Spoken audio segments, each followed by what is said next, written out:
Dari dulu di anggota dewan, satu hal yang selalu kami pertanyakan, kami bersama-sama teman-teman kami selalu menanyakan, kalau membuat keputusan itu apa tuh dasarnya? Teman-teman media ini kan selalu memaksa bahwa apa tuh yang dilakukan 100 hari, 100 hari. Nah, bagi saya sendiri melaksanakan pekerjaan yang hanya berkamuflase dengan 100 hari, ya apa gunanya? Hari ini, mulai tahun ini ASN Kabupaten Magelang bisa sholat id di tempat kelahirannya, bisa sholat id di lingkungannya, bisa sungkem pertama kali kepada orang tuanya.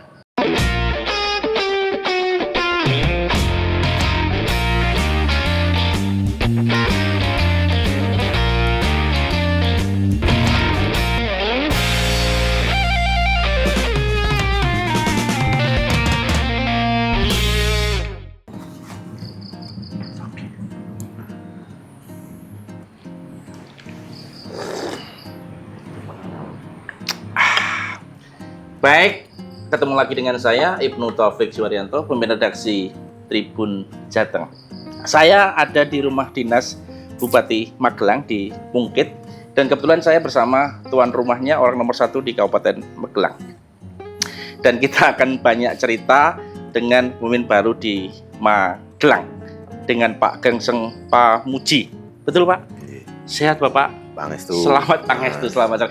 Pak, saya ini kalau lewat Magelang atau cerita soal Magelang mesti ingetnya Borobudur, Pak.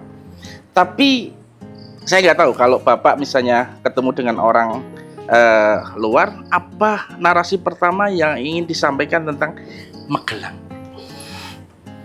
Kabupaten Magelang? Wah, jawaban susah ini. Susah. Gimana Pak? Karena Magelang ini unik.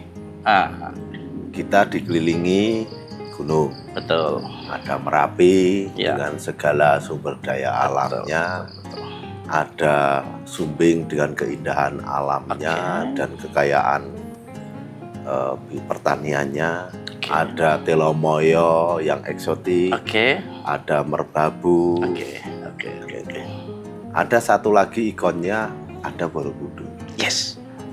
Nah, kalau kita bicara Magelang, saya bicara peradaban. Borobudur itu dibangun kira-kira ya abad ke-8. Berarti di sini dulu telah muncul peradaban besar yang ada di sekeliling Borobudur. Dan itu semua adalah nenek moyang kita semua. Nah, ketika kita bicara Magelang kembali lagi, ya kita bicara itu. Nenek moyang kita mampu melakukan itu. Ada sejarah kejayaan di Magelang, kan begitu Pak ya. Magelang itu kota hebat yang dulu peradaban hebat, gitu ya. Dan dipimpin oleh orang hebat, Pak Gengseng Pamuji. Nah, sebentar saya mau disclaimer. Jadi saya mau tanya, beliau ini sebenarnya terpilih menjadi anggota DPRD dan periode yang ketiga sebenarnya. Dan beliau melepaskan baju legislatifnya, kemudian tertantang untuk menjadi nahkoda di eksekutif. Tentu ada cita-cita besar yang beliau bawa ketika memilih jalur eksekutif. Apa Pak mimpi untuk Magelang? Apa ketika nanti dikelola oleh Pak Gengseng, Magelang ini mau jadi apa? Satu hal yang selalu menjadi pertanyaan yang mungkin jawabannya tidak selalu benar. Dan pertanyaan itu selalu dijawab dengan pertanyaan lagi. Tuh, ketika saya di eksekutif. Jadi ada pertanyaan, bagaimana toh Kabupaten Magelang kita punya sumber daya yang begitu hebat. Tuh, tetapi hari ini kita belum bisa memaksimalkan potensinya. Kita bicara Borobudur yang digelontor uang triliunan rupiah dari APBN, tapi hari ini belum maksimal potensi itu, khususnya di sumber daya manusianya, tergarap dengan baik. Jadi pertanyaan-pertanyaan itu selalu dijawab dengan masalah baru. Muncul masalah baru. Oke. Nah, dari dulu di anggota dewan, satu hal yang selalu kami pertanyakan, kami bersama-sama teman-teman kami selalu menanyakan, kalau membuat keputusan itu apa toh dasarnya? Selalu tidak diberi satu jawaban. Jawabannya mesti bersifat argumentatif. Oke. Saya mencoba menangkap ya. Saya mencoba menangkap ya. Kita masih di ngopi surup, jadi biar nggak lupa teman-teman. Jadi begini, maksudnya beliau barangkali Borobudur bukan hanya menjadi ikon Magelang, bukan menjadi ikonnya DIY Jateng, tapi bukan menjadi ikonnya Indonesia belaka. Tapi menurut beliau ada potensi yang tidak terkelola dengan baik di epicentrumnya. Gitu kira-kira, Pak. Betul kan? Artinya mestinya epicentrumnya menjadi tumbuh juga gitu kan, Pak, kira-kira. Ya, jadi ketika kita bicara Borobudur, bukan hanya wisata datang mengagumi itu, enggak kan kira-kira. Nah, pertanyaannya, wisatanya hari ini juga terbatas. Ya, betul. Itu, dan sedangkan masyarakat hari ini lapar semua. Masyarakat sudah terlalu tergantung dengan Borobudur. Tugas kami mendatangkan wisatawan datang ke Kabupaten Magelang agar ekonomi di pariwisata bisa bergerak. Oke, ya. Itu kuncinya di situ. Nah, kami itu selama ini tidak pernah punya data. Oh, oke. Semuanya dipegang pusat gitu ya? Bukan. Oh, oke. Ya, memang izin datanya kadang tidak up to date. Maka pertama kali saya menjabat 1 bulan yang lalu, pertama kali yang kita kelola adalah bagaimana merumuskan data-data itu bisa terkolek dengan baik di Kabupaten Magelang agar kami ke depan itu bisa merumuskan kebijakan-kebijakannya berbasis data yang benar. Oke. Baik, saya mencoba menangkap dan membaca dari portofolio yang ada. Untuk memaksimalkan epicentrum akibat efek dari wisata Borobudur yang menjadi ikon Indonesia bahkan, itu beliau fokus pada pembangunan sumber daya manusia, yaitu meningkatkan pendidikan, begitu Pak. Betulkah kira-kira langkah itu? Jadi langkahnya ada tahapannya, Mas. Ya, oke. Ada jangka pendek, ada menengah, ada panjang. Ya. Yang pendidikan itu memang kita mulai kerjakan di periode ini dengan harapan jangka panjang. Ya, betul. Itu pendidikan. Nah, terus jangka menengahnya mestinya ada satu destinasi baru yang bisa melengkapi destinasi Candi Borobudur sehingga orang datang ke Kabupaten Magelang itu bisa banyak pilihan, bisa banyak tujuan. Ya. Sehingga akan semakin lama orang ada di Kabupaten Magelang. Ya. Yang jangka pendeknya adalah bagaimana kita dalam waktu secepatnya bisa membuat satu event-event kelas nasional, internasional, atau mungkin regional agar wisatawan bisa datang ke Kabupaten Magelang dan wisatawan tersebut bisa beraktivitas ekonomi di Kabupaten Magelang. Belanja. Nah, apapun ya, makan dan ya, sebagainya. Itu. Apapun beraktivitas ekonomi di sini. Sehingga orang yang selama ini sudah bergantung dengan Borobudur, nah, dampaknya dalam waktu pendek bisa kita kurangi dampak negatifnya. Pak, saya juga baca ini bukan ngomong angkanya besar apa kecil Pak, kualitatif, tapi secara kuantitas. Kira-kira Pak Grengseng mampu nggak mengelola, saya nggak ngomong gede kecil ya Pak ya, APBD Magelang itu kan terbatas ya, tidak gede lah, 2, ya, cuma 2,9 ya. Iya, tapi PAD kita cuma 600. Iya 600, betul. Tapi nggak pesimis dengan angka itu Pak. Saya kira kalau ini dikelola dengan benar, baik, ya. Dan tadi, maka di awal tadi sebenarnya secara makro kami ingin kita punya database. Oh iya, masalahnya di situ ya memang tadi ya, nggak ada database. Jadi sebenarnya Itu masalahnya. Mhm. Jadi kalau kita punya database, kita punya rumusan masalah. Oke. Nah, setelah kita punya rumusan masalah, kita punya skala prioritas. Oke. Nah, itu aja. Oke. Dan tentu di awal-awal ini jangan berharap banyak karena baru mapping ya Pak ya terkait Ya, dengan. hari ini kan inventarisir data. Maka saya nggak akan tanya soal 100 hari, enggak, karena ini mapping gitu kan, pertanyaan Ya, klise kalau begitu kan. 100 hari itu gini ya. Kita memang kadang dipaksa oleh teman-teman media ini khususnya. Saya enggak loh Pak. Teman-teman media ini kan selalu memaksa bahwa apa tuh yang dilakukan 100 hari, 100 Iya. hari.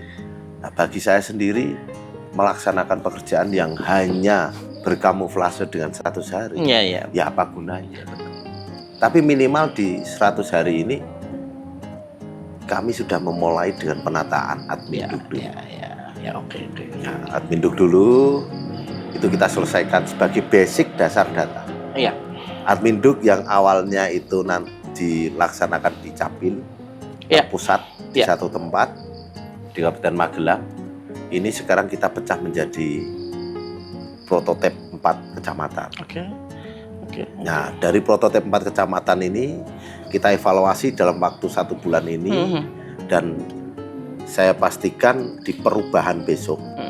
Kalau perubahan itu nanti bisa diajukan di bulan Juli, Lebih baik ya mestinya ya. ya, itu mungkin saya Agustus September saya sudah pastikan pelayanan adminduk ini sudah bisa diletakkan di 21 kecamatan. Oke. Jadi saya 100 hari tidak mungkin. Ya, Bisa betul. 21 kecamatan selesai, tidak mungkin. Tapi tahapan itu kita mulai. Tahapan itu berjalan. Ya, Gitu tahapan itu berjalan. Sehari ini di 1 bulan ini kami sudah membuka di Kecamatan Serumbung, Kecamatan gitu. Candimulyo, Kecamatan Gerabak, dan Kecamatan Mitusari. Oke.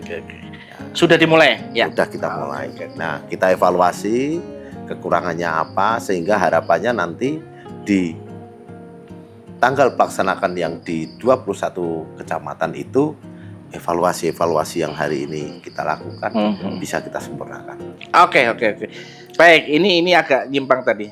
Saya mau kembali ke Borobudur yang katanya beliau event itu menjadi kunci. Dan tanpa sadar, enggak. Kalau saya ngomong tanpa sadar, mungkin beliau tidak melakukan dengan tanpa sadar. Ada event yang digarap hanya dengan 2 hari, 3 hari, bahkan mungkin seminggu nggak sampai, tapi mungkin bisa menjadi embrio sesuatu yang unik di Magelang dan itu menjadi event. Grebek ketupat. Itu ide siapa, Pak? Grebek ketupat itu bukan ide baru. Oke. Itu ide lama, sudah Oke. berjalan menjadi Oke. rutinitas di Desa Banjarnegara, Oke. Kecamatan Mertoyudan. Jadi Pak Grengseng mengoptimasi kira-kira begitu ya? Terus teman-teman Banjarnegara ini dalam tanda petik menghibahkan lah. Oke, keren. Ya, menghibahkan rutinitas budaya yang sudah mereka bangun bertahun-tahun ini untuk dioptimalkan di tingkatan kabupaten. Oke. Itu. Jadi pelakunya kemarin juga masih banyak Orang mayoritas dari teman-teman dari Mertoyudan. Meskipun pelaksanaannya di sini. Kota Mungkit. Tapi itu bisa menjadi embrio, Pak ya? Iya, nah di Kota Mungkit ini disambut oleh teman-teman Kota Mungkit. Nah, menjadi satu satu ruang baru lah. Iya. Bertemunya kelompok-kelompok masyarakat dalam berinovasi, membangun satu agenda festival. Iya. Dan saya juga awalnya saya khawatir karena waktunya hanya mepet kurang dari 1 minggu. Iya kan, betul kan? Ya, kurang dari 1 minggu karena kita kepotong Lebaran. Betul. Dan tidak mungkin Lebaran itu digunakan untuk membuat satu pertemuan tentang itu kan tidak mungkin. Pasti Lebaran semua fokus di keluarga masing-masing. Tapi alhamdulillah prosesi itu selesai dan dengan segala kelemahan dan kekurangannya di awal optimalisasi grebek kupat dari Banjarnegara ke Sawitan ini, kita acungi jempol lah untuk teman-teman pelakunya. Acungi jempol untuk kita semua gitu. Karena totalitasnya, spiritnya untuk mengupgrade dari kelas desa menjadi agar bisa dinikmati oleh semua kalangan. Dan ternyata di Sawitan sendiri saya mengapresiasi di masyarakatnya juga antusias dalam menyambut dan akhirnya terwujudlah itu. Ya. Ketupat. Kalau melihat animo yang ada kemarin, itu kira-kira tahun depan mestinya akan lebih dipoles menjadi lebih menarik barangkali, atau gimana? Ya, kita berharap ini menjadi awal terselenggaranya sebuah festival baru ya. Festival yang mengangkat local wisdom gitu kan kira-kira kan? Local wisdom yang nanti bisa diangkat di kelas yang lebih naik lagi kelas regional atau nasional gitu, dan mampu mendorong kehidupan pariwisata di lingkungan Borobudur. Pariwisata bagus, ada aktivitas ekonomi, masyarakat sejahtera, kemudian untuk mengendorse pendidikan juga kita punya daya upaya yang cukup. Ada peran juga, peran ASN, peran pelaku usaha itu mereka antusias kemarin itu dalam rangka mensukseskan gelar gerbek kemarin itu. Ketupat itu yang isi mereka. Yang isinya uang itu mereka semua? Mereka sendiri. Jadi bukan dari Pak Kringseng itu? Bukan. Ini ada teman-teman ASN yang ikut datang nyumbang berapa ketupat. Saya juga ngisi ketupat gitu. Tapi tidak semua terus kita ngisi, enggak. Saya hanya partisipasi juga. Sifatnya kami berpartisipasi. Provokator lah kira-kira gitu ya. Terus ada Hotel Pelataran. Itu kasih voucher masukkan di ketupat. Ada rumah makan kasih voucher masukkan di ketupat. Itu kan juga menjadi media promosi bagi mereka. Iya. Jadi ini semua stakeholder pariwisata berpartisipasi. Dan terbentuklah sesuatu yang festival yang berbau local wisdom, dan ini punya potensi besar ke depannya. Iya. Dan menurut saya apapun bentuknya ini sebuah inovasi dari anak muda yang perlu kita apresiasi dan perlu kita dorong. Yang kedepannya tentu mesti lebih baik untuk kita perbaiki mungkin penampilannya, perbaiki mungkin materinya dan lain sebagainya, kita perbaikilah itu. Nah, untuk penataan yang lebih baik ke depan.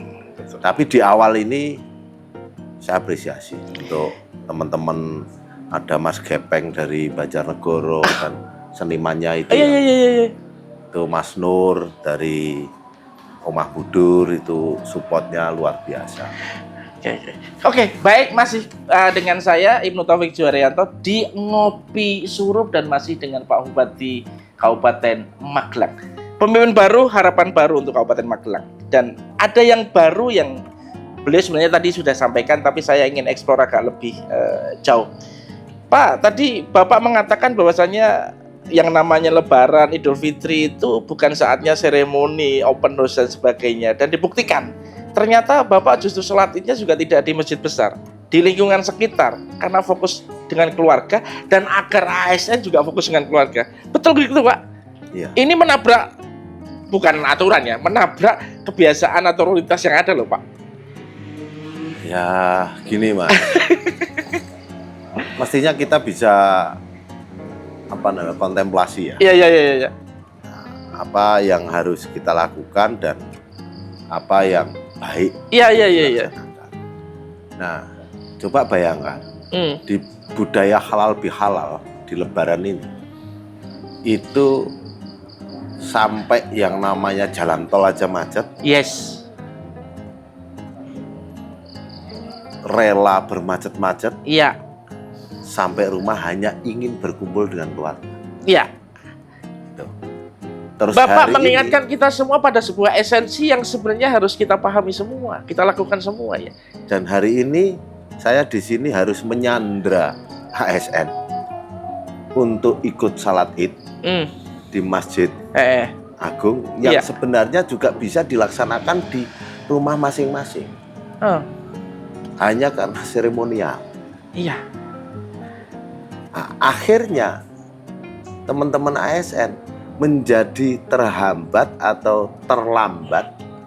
Ya sebenarnya Untuk kata-kata kumpul tadi dengan bener ya, tersandera sebenarnya ya. Iya. Karena bupatinya di situ Karena harus bupati saya misalnya Iya. sholat id di sini, harus ikut. maka Pak Sekda, Pak Asisten, OPD, beserta fungsional semuanya mengikuti semua. Mereka nggak berani, Pak. Untuk tidak ikut bupati nggak berani. Iya. Itu bisa dilaporkan sama atasannya nanti. Kan itu. Nah, akhirnya apa? Akhirnya teman-teman ASN ini, dia rela untuk tidak pulang, hanya untuk ikut bupati. Padahal narasi dasarnya orang jauh-jauh pulang pengen ketemu keluarga. Orang berdesakan di pasar belanja sesuatu untuk oleh-oleh keluarga. Kan gitu ya. ASN bekerja, Untuk mendapatkan hasil, mendapat gaji, itu untuk keluarga. Dan jangan lupa, Mas, di Magelang ini khususnya, saya tidak berani matur di Ya. wilayah lain. Iya. Yang namanya ASN itu masih mempunyai satu strata kebanggaan bagi sebuah keluarga yang salah satu anaknya atau beberapa anaknya menjadi ASN. Oke. Coba bayangin orang tuanya seperti apa di hari yang fitri, Idul Fitri hari pertama, anaknya belum pulang. Hanya karena ikut sholat id bersama Bupati Hanya Magelang. karena sholat id dengan Bupati Magelang. Saya yang dosa, Pak. Iya betul. Dan itu Bapak lakukan dengan cara yang sederhana, tidak perlu keluar-keluar, hanya sholat id di sekitar rumah. Iya. Simple. Simpel. Saya juga membiasakan saja. Saya sholat id di tempat biasanya saya sholat id. Udah, nggak ada seremonial, ya sudah biasa aja. Dan kan kalau saya di rumah saya, di lingkungan saya kan juga sama dengan mereka. Nggak ada yang lebih. Kalau di sini saya sebagai bupati, kalau di rumah saya kan tetap anggota masyarakat. Mungkin adik bagi kakak saya, mungkin saya keponakan bagi Pak Le saya. Om dari Sama aja. beberapa keponakan. Iya kan gitu. Jadi saya sholat id di situ kan juga tidak ada seremoni yang harus berlebihan. Nggak kaget Pak teman-teman ASN. Kenapa? Nggak kaget. Ya mungkin senang sih pasti. Semoga mereka bisa menerima keputusan ini dengan makna yang Esensial dalam. ya. Jadi saya berharap teman-teman ASN ini bisa berbakti dengan orang tuanya, bisa memberikan kebanggaan bagi keluarganya, Oke. dan bisa membina keluarga inti ASN-nya dengan baik. Ya. Karena sesungguhnya ASN ini di kehidupan masyarakat kita ini adalah contoh bagi masyarakat yang lain. Betul. Ini mungkin agak-agak terakhir Pak.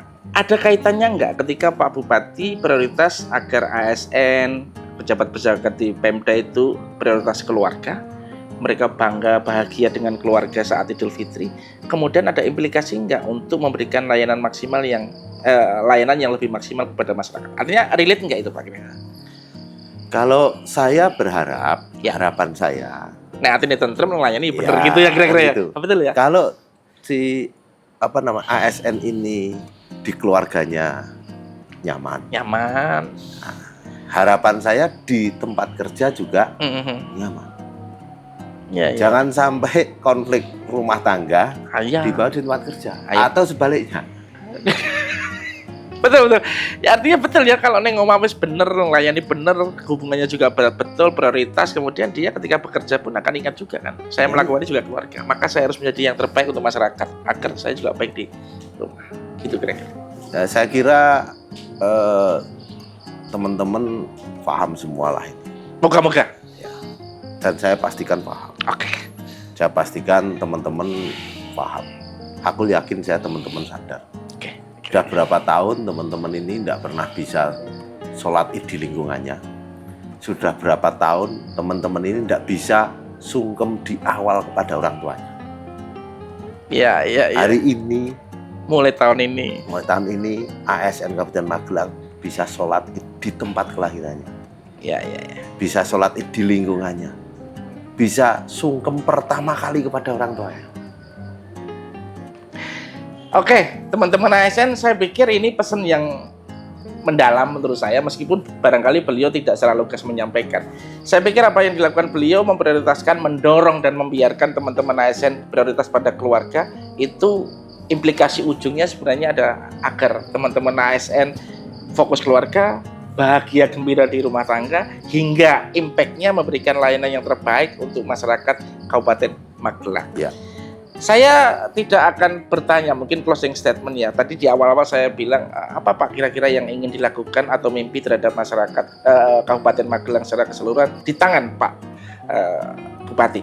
Apa Pak kira-kira Pak yang diharapkan dalam satu periode ini, bahkan mungkin periode yang akan datang, Magelang ini mau dibentuk seperti apa?